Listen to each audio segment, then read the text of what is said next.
days off in Warner Robins, and it's time to move on.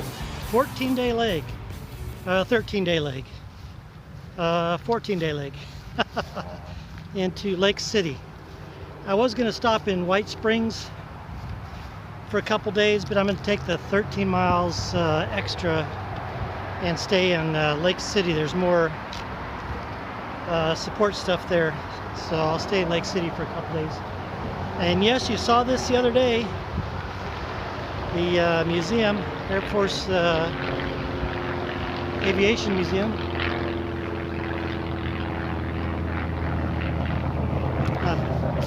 Okay, 11.4 miles today, and it's just a little bit past noon. Camping in some random woods. Let's get a move on.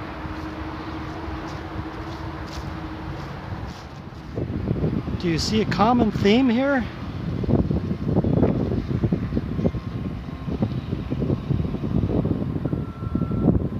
It's a Frito-Lay's warehouse. And over on the other side is a Frito-Lay's plant. I've been watching them here for a couple minutes. So I guess what they do is they shuttle these trailers between the two sides. So see, that's a little truck, and all its purpose is to hitch up these trailers and go from one side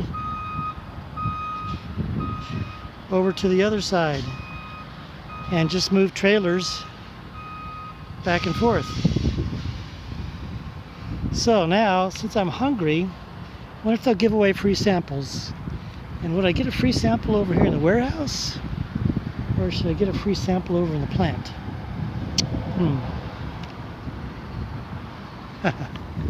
Or should I just move along? Nothing here to see.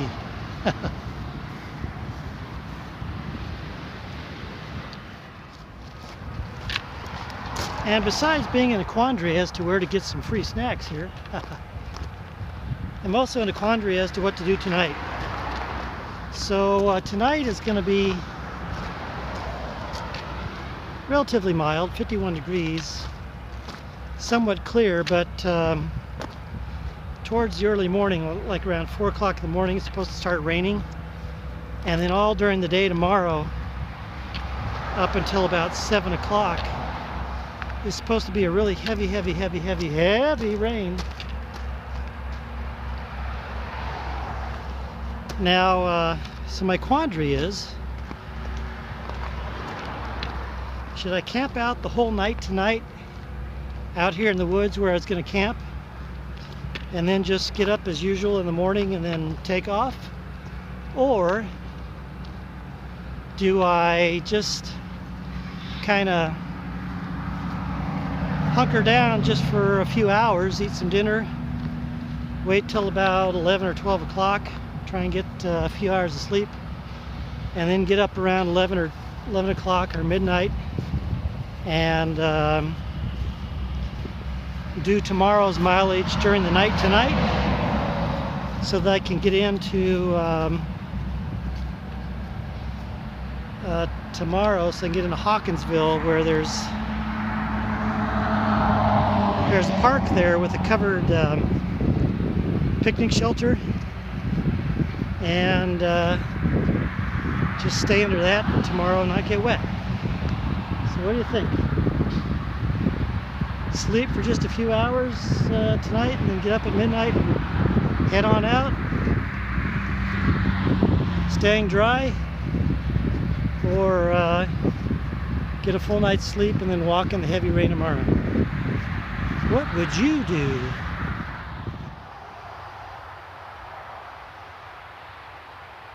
Well, I think this camping spot has made the decision for me. It's a pretty marginal spot.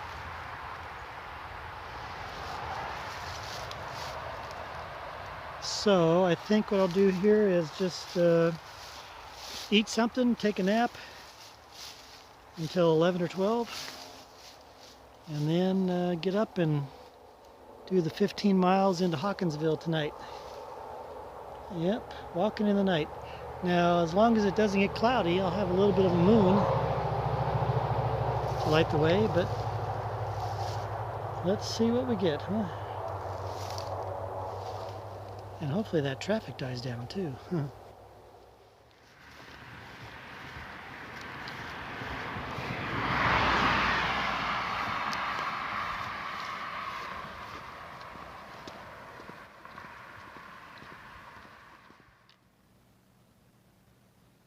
Welcome to Hawkinsville at 4:20 in the morning.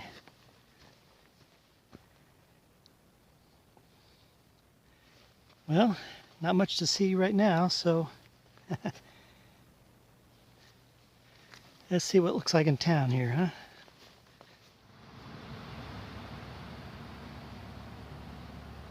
Well, it's kind of pretty all lit up like this, huh?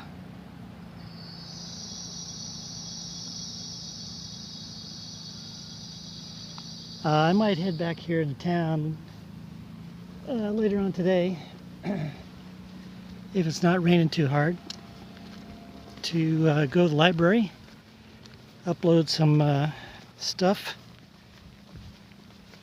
get something to eat, resupply.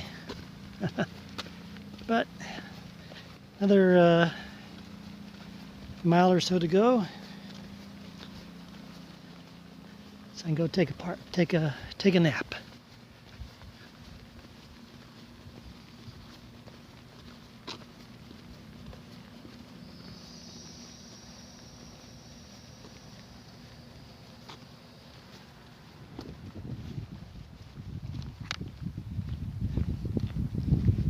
Well, hello there. Yeah, it's cold, huh? Got down about 29 last night, I think. So I did go to the park, and I stayed there for a bit, and then the rain really started coming in, as well as the wind. It was just blowing underneath that shelter there. So I ended up going back in town, got a cheap $58 motel room. How about that? Which then allowed me to also go to the store and resupply and get a nice TV dinner for Christmas Eve. So now, nice and sunny. It's going to be 22 tonight. Whew. I'll be camping in the woods somewhere,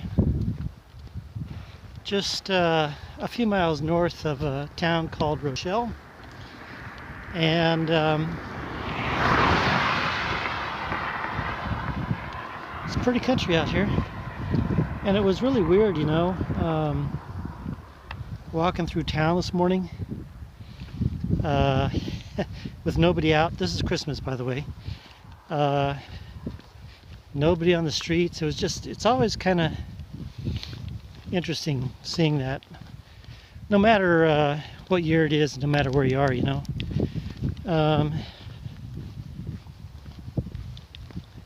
So it looks like it'll be nice and sunny for the next few days at least.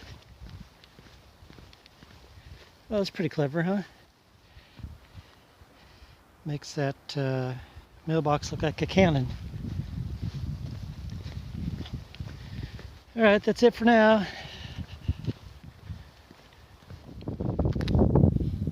Oh, and by the way, more cotton fields. Now, I always found that amazing, the way cotton grows on a plant.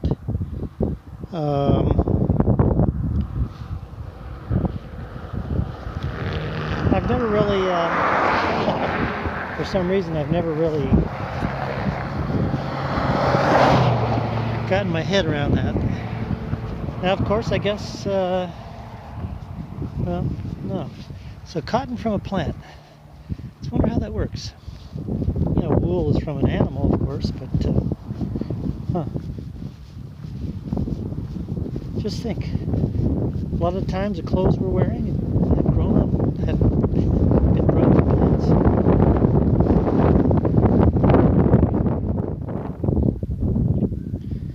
Well, here's a history marker that seems, here I'll let you pause this for a second if you want to read it.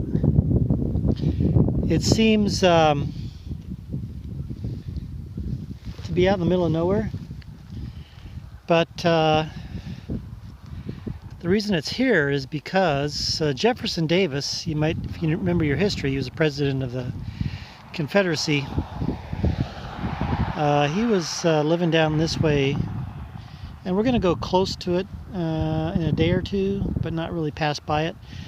He was over here near Irwinville, and when the Union was looking for him, they captured him, and they were bringing him up to Macon, and then this was one of the areas right here where they camped on their way to Macon, because the distance between Irwinville and Macon, I think, is 40 miles, something like that. So they obviously couldn't make it in a day. Interesting factoids.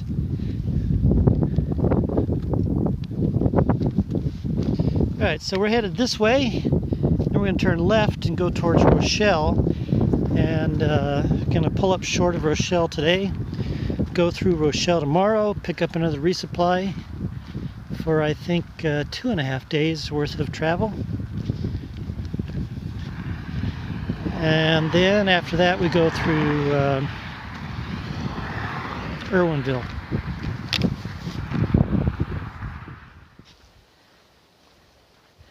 Alright, another dirt road. I like it. This is called, I think it's called Bill Laidler Road. And I think I take it almost all the way into Rochelle. Almost. Maybe not. I don't know, just follow the road. Now I was at a little quandary there. Right there, I was walking along the road, it just splits off. Right back there, you might be able to see the stop sign. Anyway, about a quarter mile before that, some guy in a pickup truck and his family stopped, said, "Hey, saw you walking." They were driving the same direction I was when I was there on the paved road. He said, "Hey, would you like a little hot coffee?" I'm going to go to my house and get it and bring it back to you. And then,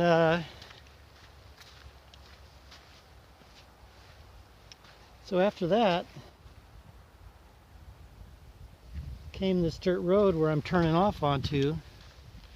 And, oh, there he is.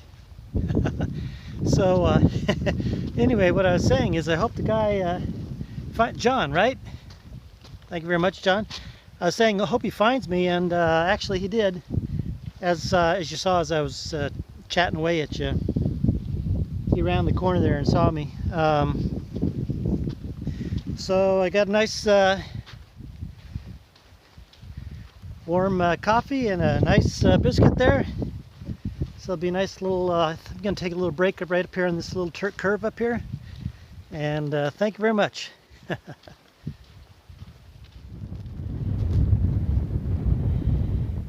Alright, well here's something I haven't come across much on this journey this year.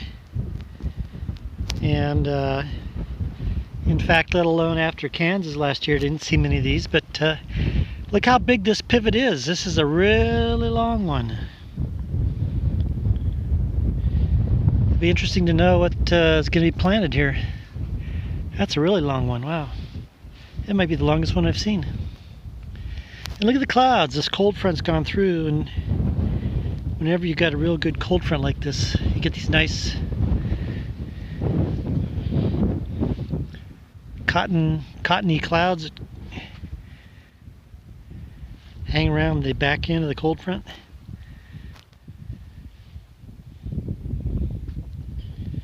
Alright, let's go.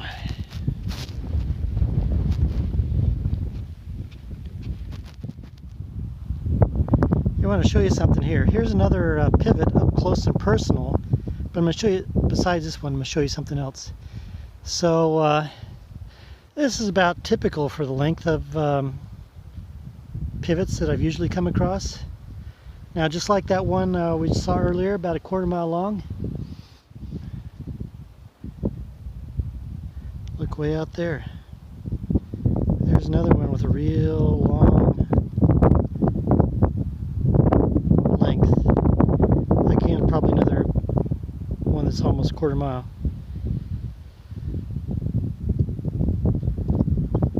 These fields here, I talked to John back there. I passed their house. I wasn't expecting to do that. And the kids and Sonny. Anyway, these fields can be planted with anything like cotton or wheat, just depending upon how they rotate the crops. And also, in talking to him, I recounted how the guys back there in Kansas last year were telling me that after the wheat farmers, after all their costs, you know, the cost of seed, the cost of fertilizer, planting, water, all that sort of stuff, taxes, they would net about $50 an acre on average over the years. About $50 an acre average net profit on a wheat crop. And John confirmed that as well. That's about the same here. And it's about the same thing with the cotton. Again, you know, on average, you know, how the prices go up and down over the years. On average, it's about the same net profit on cotton as well. About 50 bucks an acre after all is said and done. So you farmers, you work a lot, and the margins are pretty thin, that's for sure. So everyone, thank your lucky stars for the people who grow your food and grow your clothes, because they got a heavy job and a real thin margin.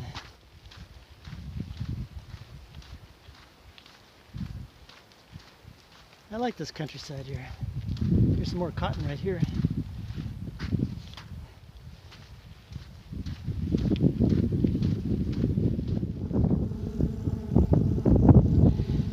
I'm behind a little windbreak here on the road, but listen to this. Can you hear it?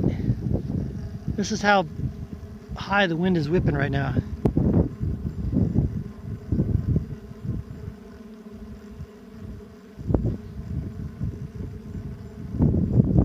That's all the sound of the wind.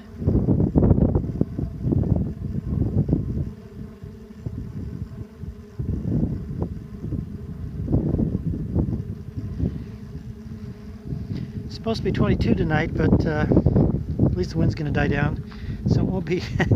Just think 22 and 15-mile-an-hour winds. Ooh.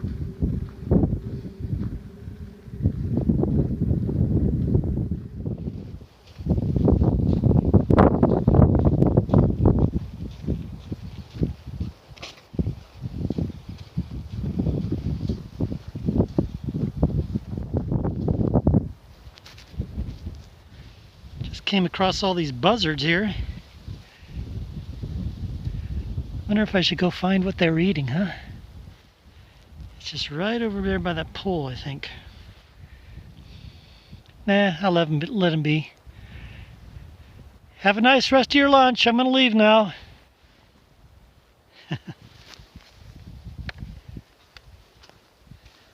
Hope it's been tasty for you.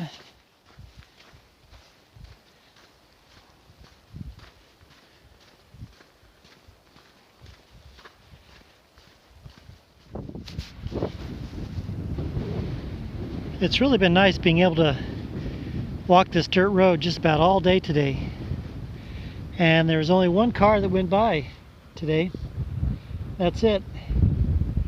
And, oh no, pavement. They got pavement to walk on. Ah! Yeah. I don't know. Anybody coming? Nobody over there. Nobody over there. Alright, I guess I can handle it. Let's go. Oh, it's windy. Oh boy, back on the dirt road.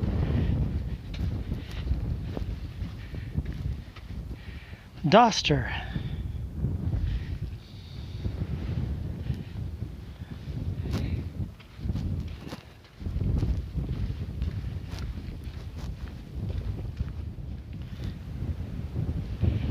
Well, here's the first time I've come upon these kind of trees. Anybody can tell me what they are, I'd certainly appreciate it. Do you know what kind of tree this is? I'm certain it's some kind of a nut, but can't really tell. It's got a pod that's wrapped around that harder part right there, and then I found one on the ground, but I can't get into it. So if you know what kind of tree this is, let me know.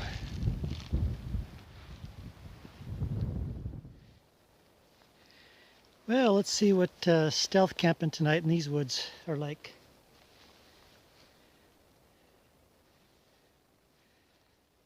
It was a little bit of a pain trying to get in here, but I think it'll do. The wind is actually going to be dying down a little bit, but whatever's left of it, it's going to be coming in that direction. I was actually able to find a little burrow, a little dip in the ground, so in combination with the tarp and the dip, I should be protected from the breeze.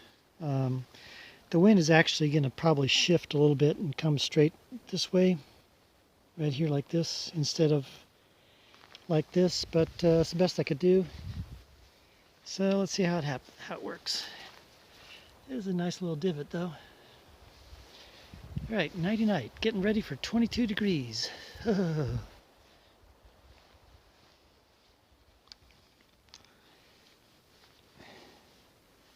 Well, pretty little timberland here, huh?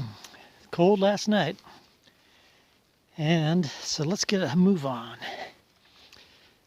Find a way out. And you know something? I think there's a correlation to between the temperature and how long it takes me to get up and get going. It seems like the colder it is, the longer it takes me to get going. But I guess that's par for the course, right? Now let's see if we can get out of this woods without anybody catching me here.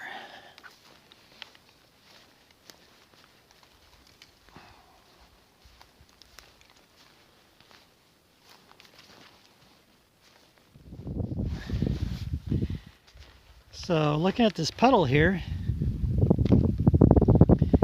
and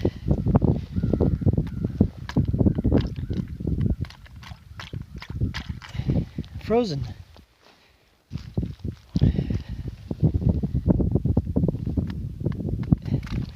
Part of that ice is somewhat thick, not just a little millimeter thin layer.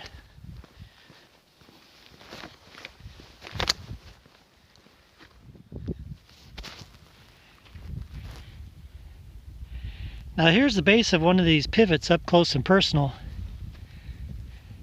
This one only has one section on it right now.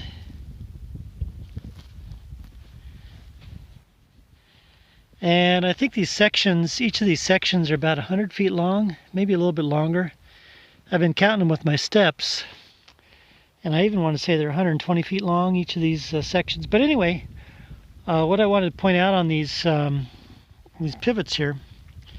So typically speaking, they're powered by a well water. It's usually a well right there.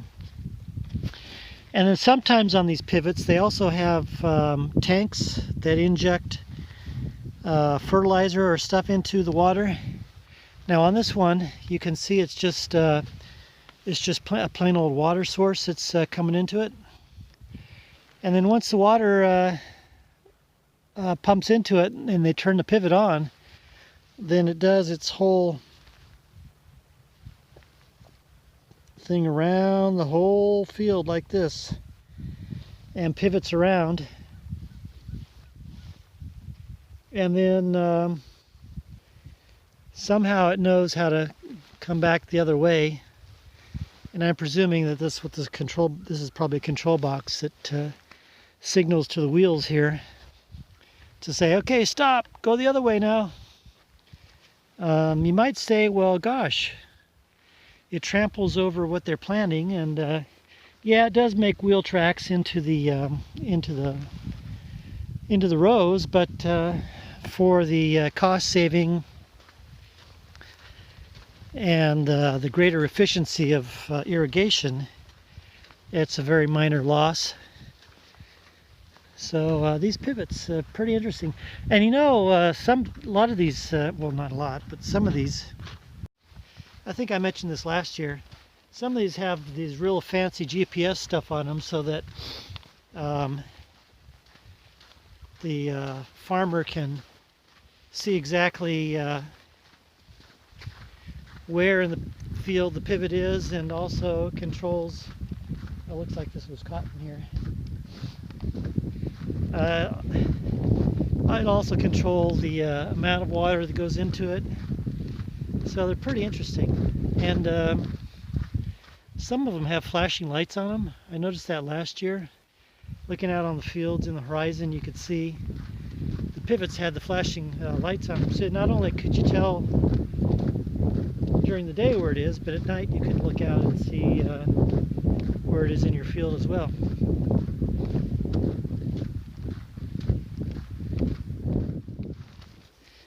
You know, walking along the road in any other state and seeing all this stuff on the side of the road, you'd probably consider it trash, you know. But this is just this is just cotton that's flown from the truck as it's being transported down the road. Just like in other areas where you might see little kernels of corn, or you might see soybeans that have blown from the truck as it's being transported. So yeah, really interesting. You know, the different perspective you get with different things along the side of the road. And I've mentioned trash as well. And it's also, when thinking of actual trash on the sides of the road, it's really interesting to see how different areas have different kinds of trash. I mean, every area is going to have, you're going to see beer cans. But in some places you see a greater proportion of them, or you'll see little liquor bottles, or even big liquor bottles. In other areas you really do see trash. Well, but again, this cotton here on the side of the road is not trash. And it just brought to mind how you just get those different perspective of what's alongside the roads here.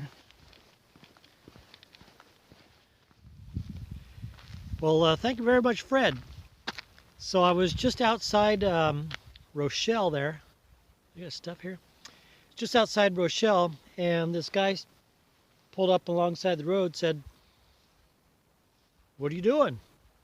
Where are you going?" So he said, "Get in." So he took me a couple of miles down into Rochelle, and he bought me some chicken fingers and chicken fingers, biscuit, and egg roll. How about that? Thank you very much, Fred. And then he was heading a couple miles outside of Rochelle, so he said, "Stay in, you know, or you're not getting out yet."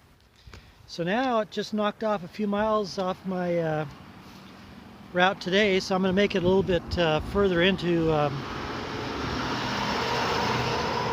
Irwinville for tomorrow. And then tomorrow I'll decide whether I want to make it just a little bit shorter day and camp where I was going to in town, or go a few miles beyond. So we'll see what happens. But you know, with it being cold in the morning, I won't be able to get up, and so maybe I'll use all that time and just be lazy. I don't know. All right. So I'm going to head a few miles down this road here towards Irwinville. Irwinville's still 14 miles off, so I won't do that today, but I'll just find some woods again and camp out and then see what happens, huh? Thank you very much, Fred.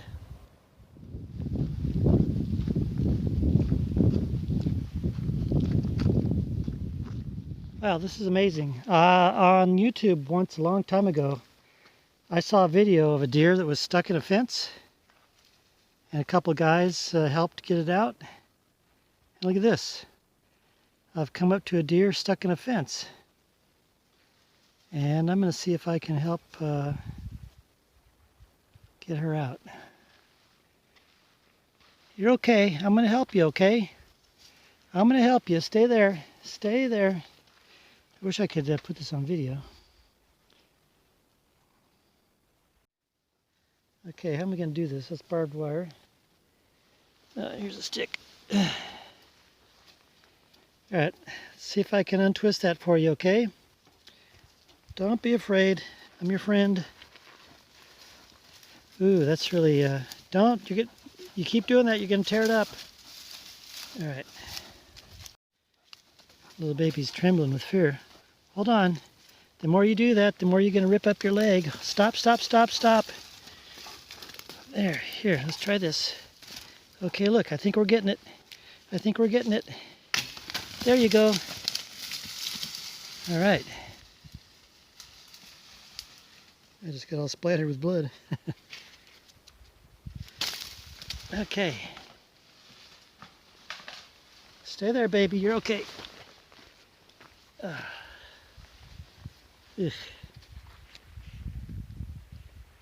Okay. Yeah. I hope that leg heals up pretty good. And, you know, the funny thing is there's some hunting going on over here. I hope I didn't release her just so she gets shot. Bye-bye. All right. A good deed.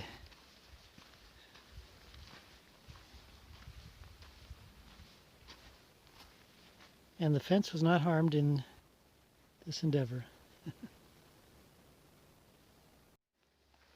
So the only thing I think is that she was coming from this way or whatever and tried to jump over this fence and didn't quite make it. Yeah, right there. And the leg got caught. How it would have twisted it, I don't know. Well, all's well that ends well, right?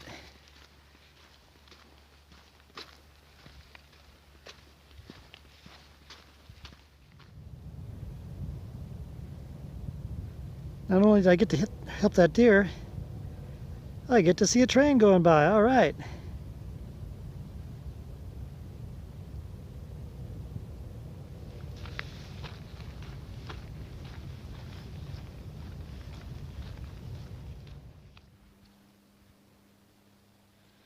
Well, here's where this train just crossed.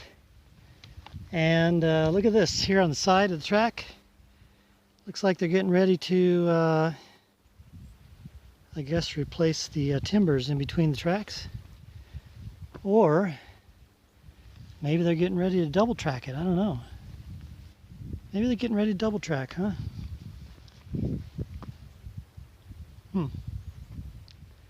It doesn't look like it's been leveled to be double tracked.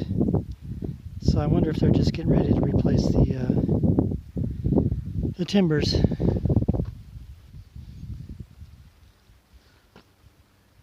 Huh. That's going northwesterly, by the way. And that's southeasterly.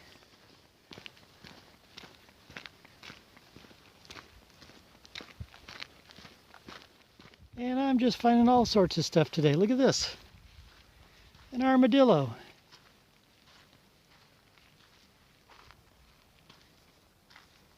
Hey, little buddy. What you looking for?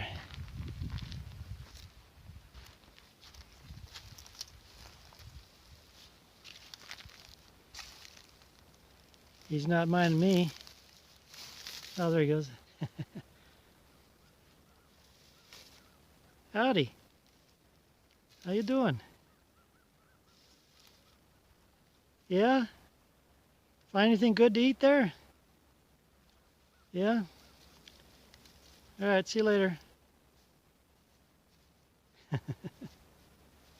That's the first live one I've seen. Gotta come up with a name for him, huh? Arnie the armadillo. Bye, Arnie. Let's see, what else can we find today? Did I take a wrong turn? Do you remember where Alma was? Think about it. A few videos back, quite a few videos back, Alma, that was the exact center of